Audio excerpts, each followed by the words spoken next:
प्रिय विद्यार्थियों, आज के इस वीडियो के अंतर्गत हम कबीर की विद्रोह भावना का अध्ययन करेंगे। यह विषय बीए प्रथम वर्ष प्रथम प्रश्न पत्र के अंतर्गत आता है। मैं अंजना शर्मा, सहायक आचार्य हिंदी, एमएससी कॉलेज भरतपुर। कबीर की विद्रोह भावना। कबीर प्रगतिशील चेतना से युक्त एक विद्रोही कवि थे। उनका व्यक्तित्व क्रांतिकारी था। धर्म और समाज के क्षेत्र में व्याप्त पाखंड, कुरीतियों, रूढ़ियों एवं अंधविश्वासों की उन्होंने मुखर आलोचना की और ऊंच नीच, छुआछूत जैसे सामाजिक कोड को दूर करने के लिए भरसक प्रयास किया। कबीर लीक छोड़कर चलने वाले ऐसे कवि थे जिन्होंने समाज में व्याप्त विसंगतियों, मिथ्याडंबरों एवं अनीतिपूर्ण आचरण पर खुलकर प्रहार किए। वे सहज जीवन के कवि हैं जिन्हें मिथ्याचार एवं पाखंड से घृणा है। उन्हें जो ठीक लगा उसे कहने में कोई संकोच नहीं किया। वस्तुतः वे जन्म से विद्रोही, प्रकृति से समाज सुधारक एवं हृदय से लोक कल्याण के आकांक्षी महामानव थे। उनके व्यक्तित्व का पूरा प्रतिबिंब उनके साहित्य में विद्यमान है। कबीर का प्रतिपाद्य दो भागों में विभक्त किया जा सकता है, एक रचनात्मक तथा दूसरा है आलोचनात्मक।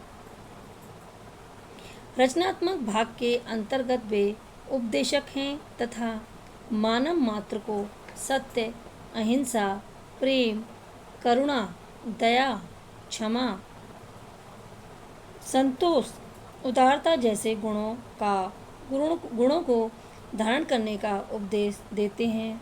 तो आलोचनात्मक भाग के अंतर्गत वे समाज में व्याप्त धार्मिक पाखंड, जाति प्रथा, मिथ्याडंबर, रूढ़ियों एवं अंधविश्वासों का खंडन करते हैं। कबीर पढ़े लिखे ना थे, किंतु उनमें अनुभूति की सच्चाई एवं अभिव्यक्ति का खरापन विद्यमान था। वे अनुभवजन्य सत्य का विश्वास करते थे, यानी उन्होंने जो अनुभव किया है जिस सत्य को, उसी पर वो विश्वास करते थे, ना कि शास्त्रोक्त बातों पर। शास्त्र के पंडित को वे चुनौती देते हुए कहते हैं, तू कहता कागद की लेखी, मैं कहता आँखिन की देखी। मैं कहता सुरजामन हारी, तू राखा और जोए रे। ये तू ब्राह्मण पुत्र है तो किसी अन्य प्रकार से तेरा जन्म क्यों नहीं हुआ, और यदि तू तुर्क है तो माँ के पेट के भीतर ही सुन्नत क्यों ना कर ली। समूचा कहते हुए कहते हैं, जो तू बावन बवनी जाया, आन वाट पे क्यों नहीं आया। जो तू तुरकनी जाया, भीतर खतना क्यों ना कराया। समूचा मध्यकाल अंधविश्वास, रूढ़ियों, पाखंड एवं बाह्य आडंबर में जकड़ा हुआ था। मुल्ला और पंडित भोली वाली जनता को बरगलाकर धार्मिक उन्माद उत्पन्न करते थे और उससे अपना स्वार्थ साधते थे।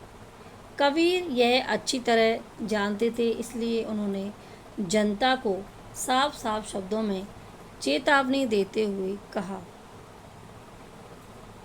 हिंदू तुर्क की एक राह है, सदगुरु यह बताई। कबीर का व्यक्तित्व क्रांतिदर्शी था। उन्होंने बाह्य आडंबरों के विरुद्ध हल्ला बोल दिया और ऊंच नीच तथा जाति पाति के भेदों को नकारते हुए अपने विद्रोही स्वर में घोषणा की। कबीरा खड़ा बाजार में लिए लुकाटी हाथ, जो घर वाले आपना सो चले हमारे साथ।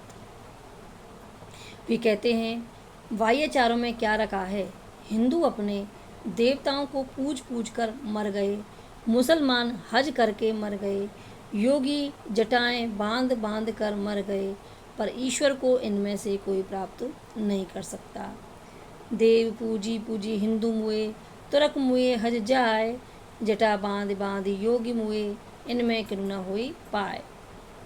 अंधविश्वास और पाखंड के विरोधी कबीर ने मगहर में जाकर इसीलिए मृत्यु का वर्णन किया, क्योंकि वे यह देखना चाहते थे कि मुक्ति काशी में ही नहीं, मगहर में मरने से भी मिल जाती है।